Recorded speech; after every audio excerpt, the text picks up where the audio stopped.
Hello, my name is Eric Putkonen. Thank you for joining me. Today I'm talking about the primary factor in life. And this, of course, is our understanding, or misunderstanding as the case may be. But it's our current, ever-present understanding. I am not talking about our knowledge, because a lot of times when people say, I understand, it's what they think they mentally get based on conceptual grasping and past knowledge. This understanding is actually beyond concept. This understanding is how we really understand before we try to put it in words or before thoughts try to comment on it. It's this fundamental understanding that is the most important factor in life, not what happens externally. It is our understanding that determines how we perceive the world. It is our understanding that determines what actions we're going to take, what our reactions to events and circumstances are.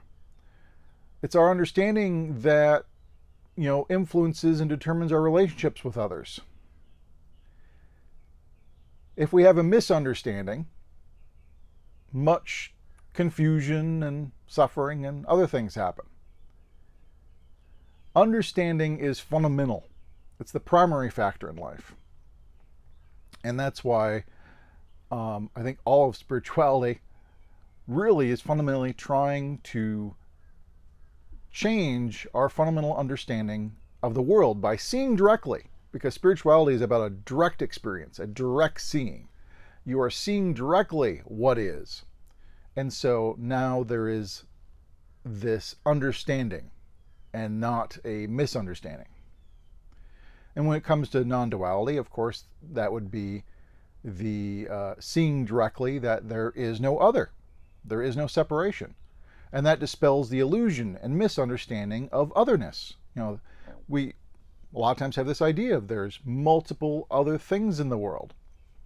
Well, that's a misunderstanding. And so we're trying to change this fundamental understanding. It goes beyond the mind, beyond mental. It's not a mental understanding. I would almost categorize it as whole being understanding. You know it in your heart, in your bones, in your very being. Because this is where understanding gets a little tricky to talk about. There can be different forms of understanding. Kind of like how somebody, let's say a disciplined and long trained Buddhist or whatever, says, "Oh, I understand that everything is impermanent," and yet if his favorite coffee cup breaks in the kitchen or something, he's discontent and dissatisfied by this. That shows a duality. You can't say you understand that everything's impermanent and then have a problem with impermanence. To really understand would eliminate having a problem with it. To really understand is in a way, it reminds me of Robert Heinlein's book, Stranger in a Strange Land. And he talked about grokking. One of the main characters, Michael, he was trained by Martians because he was born there and the crew died and yada yada, but he comes back to Earth. And one of the concepts he brought over was grokking, to grok. And to grok fundamentally means to drink deeply, to drink of this, to become one with this. And so if you were to fully grok impermanence, you would have drunk deep in impermanence and become one with impermanence to the point where you have no problem with it. You cherish impermanence. Because that was another thing in Stranger in a Strange Land is a lot of times he would combine grokking and fullness having a full drinking deep and imbibing and becoming one, but then cherishing. So there was a common line you'd hear several times throughout the book: to grok in fullness and cherish. So it's the two kind of went together. But it is that kind of understanding that you have. It's been drunk so deeply and imbibed and become one. You know, it's one with your being. And so going to impermanence, if you had grokked impermanence, and impermanence was so imbibed and absorbed in being that it's like, yes, it cannot be denied, you would no longer have a problem with something going away. And so if a teacup, your favorite teacup, breaks, it's like, that was inevitable. It was going to end at some point. And so there isn't this disconnect. But what I'm pointing at through this is there can be this disconnect. A lot of times we say we understand something, and that's on a mental level, and then say, bodily or in our heart, it's otherwise. Sometimes you hear the phrase, I knew or I understood, this, but my heart just wasn't in it. I couldn't do it.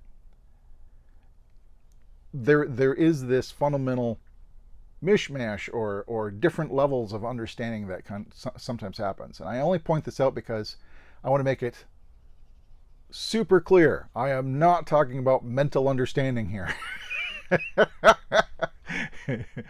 It's got to be the being. It's in your heart. It's in your bones, in your soul, so to speak. It's grokked. It's been drunk and absorbed in being. That's the kind of understanding we're talking about.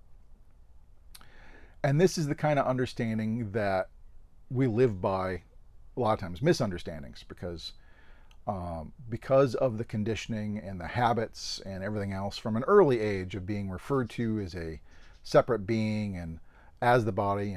Stop fidgeting, pull yourself together. They're always referring to you as a body, and so since an early age, I mean, before the age of 3, the ego, forms. And so, the ego's formed, and even before there's memory, because most of us don't remember anything before the age of 4, a lot of times. And so even before memory, the ego's been there. You've been referred to as your body forever, and so it's quite, understandable, so to speak, to see that you would think you're your body. And if that is your fundamental assumption, if that is your misunderstanding, that is the truth that you feel deeply because you've been living with it for so many years. The misunderstanding that I am the body will color everything. As I said, it will color and tint how you perceive the world. It will determine your actions that you take. It will determine your reactions. It will influence your relationships. But it's possible to see through the illusion of me, through the illusion of identification of with body and mind. And when that is deeply understood, it's drunk, it's imbibed, it is an ever-present knowing, and that's an ever-present understanding. It's not like I understood this. That's the other thing. A lot of times, when we talk about understanding, we conceptualize. And it's like, I understand, but what you're talking about is it's your conceptual understanding. I understand / I understood this concept, but this isn't conceptual. It's an ever-present, non-conceptual understanding,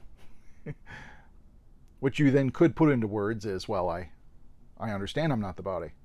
Instead, there's just no identification. You don't need to say, I understand I'm not the body. There's just no identification. And so, when this understanding is there, it will change how you view the world, the actions you take, the reactions you take. There's just no longer this identification with the body. And so you're not as hung up on the body, and that you're not hung up on the demise or end of the body. To deeply, fundamentally, ever-present understand that,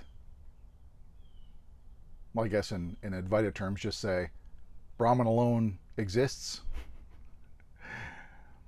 and that, basically you are that, you were never born.